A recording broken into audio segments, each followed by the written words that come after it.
All right, I'm back. We got a nice cerveza from Mexico.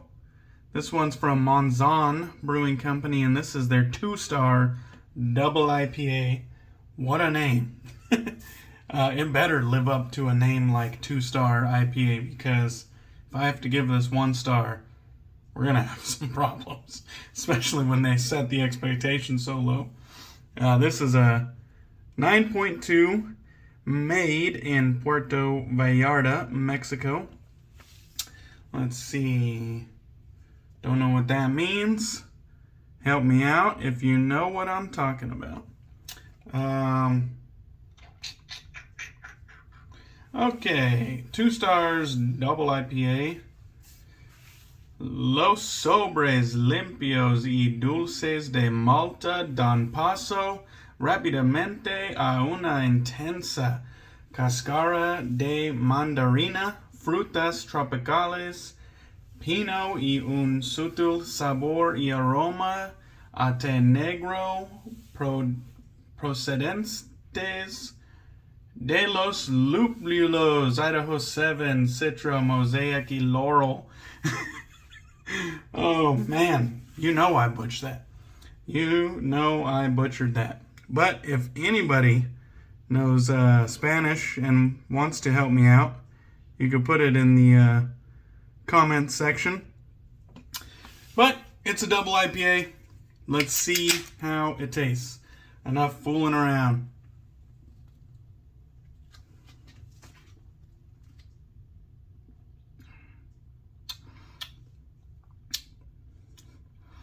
It's got 2 stars for sure.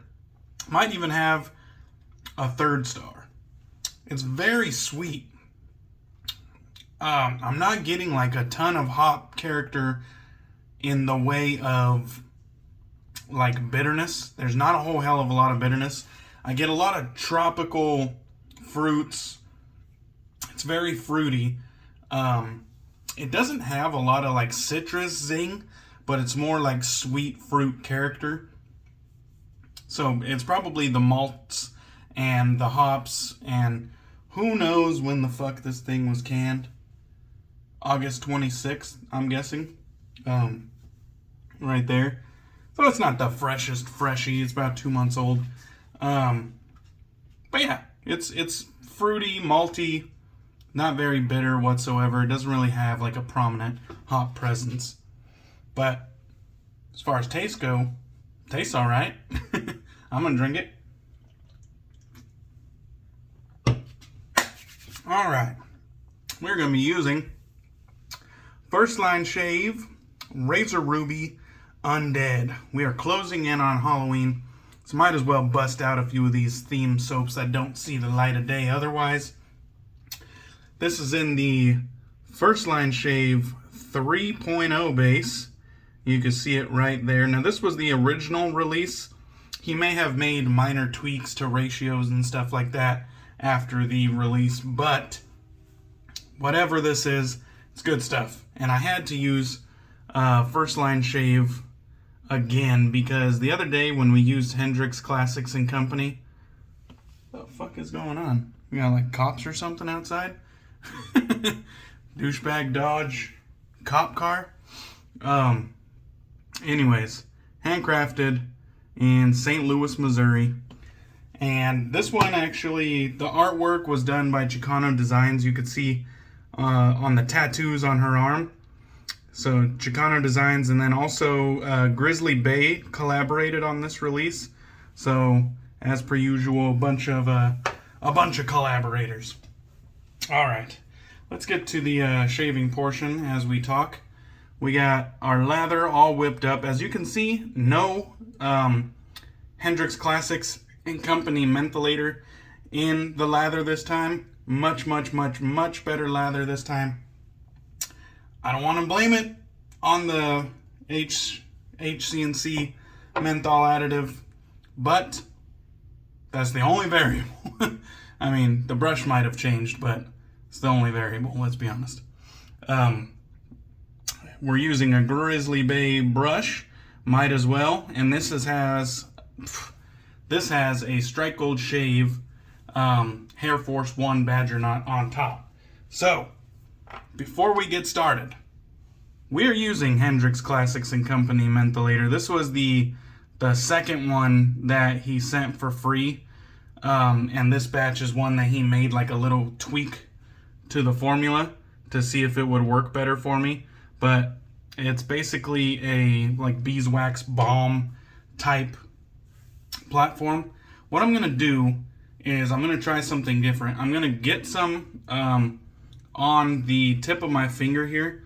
So I'm just letting it kind of emulsify, if you can see that. Kind of like melting this top layer with my finger. And then I'm just going to apply some directly to the skin. And the reason I'm doing it this way is because I wanted to try a different application method. I always noticed that when I was adding the menthol to the bottom of my shaving bowl, that the residual that was left on my fingers, I would just wipe on my neck just to get it off the skin, but not let it go to waste.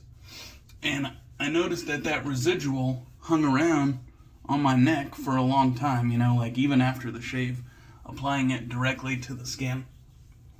And so I just figured, you know, why the hell not apply it directly to the skin and just see, you know, if this application method is any more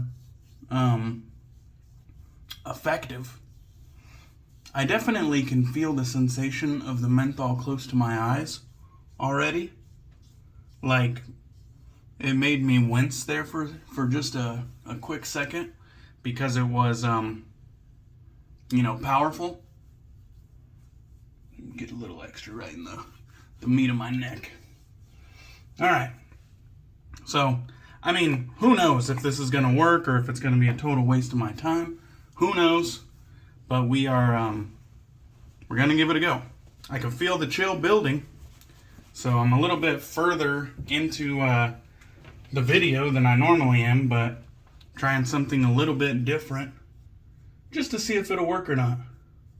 Trying to find ways to maximize the use of this HCNC mentholator balm. I definitely get a prominent menthol like sensation. Not sensation, scent. I get a prominent menthol scent by doing it this way. A little bit more prominent than when I add it directly to the lather. So that's, you know, a little bit of a bummer. I don't really mind the scent of menthol, but I don't want it to overpower the shave soap, ever. And so right now the menthol is kind of more prominent than I'd like it to be, but it is what it is, I guess. At least we got a good looking lather this time. And so we won't be trying to figure out what the hell went wrong. At least the lather looks a lot better than it did the last time I used it with the mentholator. So, the scent on this one, if you're unaware, First Line Shave, Razor Ruby, Undead. It's kind of a flanker to Razor Ruby, only in the sense of the artwork, really, because the fragrances are totally different. The fragrance on this one is an inspired by scent of Roja Parfums, and this is inspired by their Enigma offering. And so I've never smelled Enigma, so I can't compare how accurate it is. But First Line Shave releases are usually bangers in my book, for the most part. And this one is no exception. This is a great scent.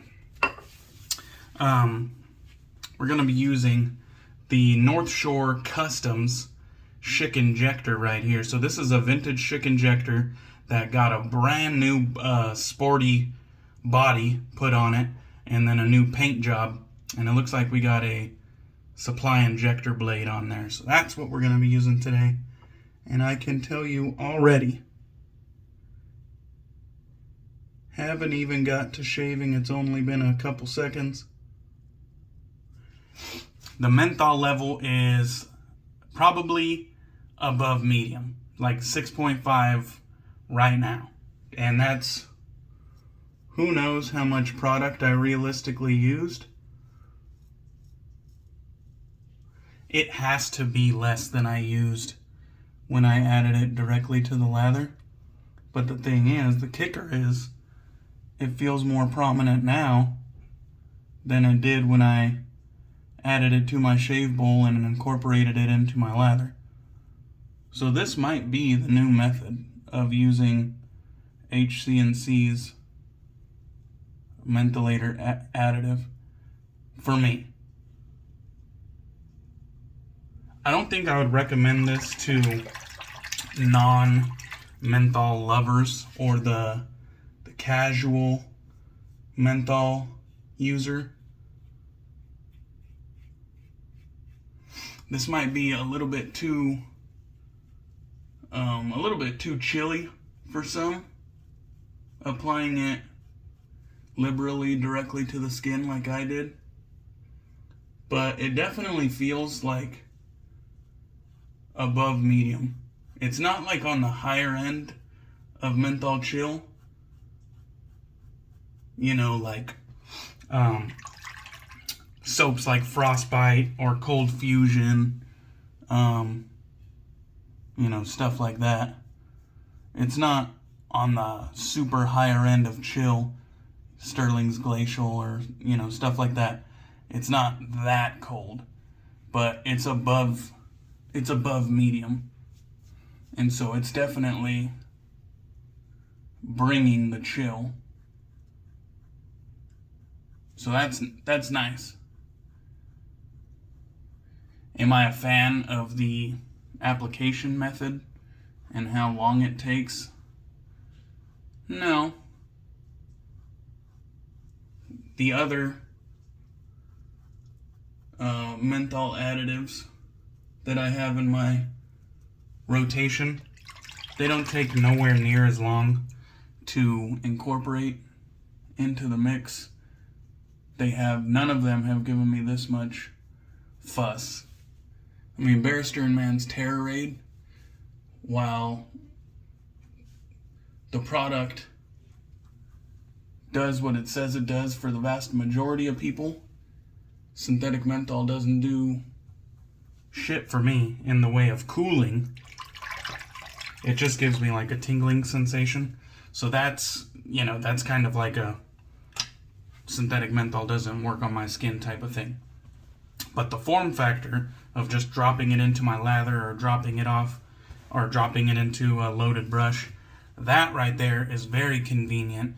And if synthetic menthol did work on me, that would be like fucking awesome. You know what I mean? It would work great. This right here, the beeswax balm, I thought it was gonna be a little bit more easier to incorporate, but it's kind of been a struggle figuring it out, you know?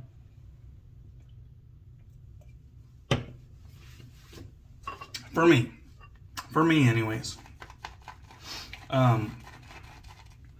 It's just not quite as easy as the other as the other menthol additives. It's just not as easy of a form factor. But maybe a little bit of that has to do with my menthol tolerance, you know. I'm having to use a lot of product to get the effective menthol chill that I like. And then on top of using a lot of product, menthol is kind of known to be a lather killer. So using a lot of product doesn't really help my lathers much. And then, you know, real menthol has a bit of a stank to it that not everybody is a fan of. So, I mean, there's a couple downsides to this product in my use case, my opinion. But it's not that it doesn't do what it is designed to do. And Pete from HCNC, the dude has provided me killer customer service. And now that the whole episode has been based on this goddamn HCNC product for like the 4th or 5th time now. Sorry about that. But since we're 15 minutes in, I might as well just fucking finish this baby off talking about the Mentholator. My customer service experience with HCNC has been phenomenal. I ordered a soap and the Mentholator from Pete at Hendricks Classics Co. And when it got here, I used it, and, you know, I didn't think it was all that it was cracked up to be, but it's a cool idea, and I'm happy that someone's trying something new with menthol. Oh. I don't think you can see it because I'm not squinting, but this left eye is watering a little bit. Anyways, I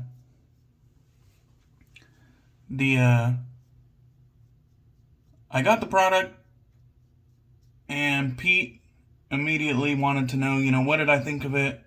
Did you enjoy it? All this. I told him, I think it's a cool product.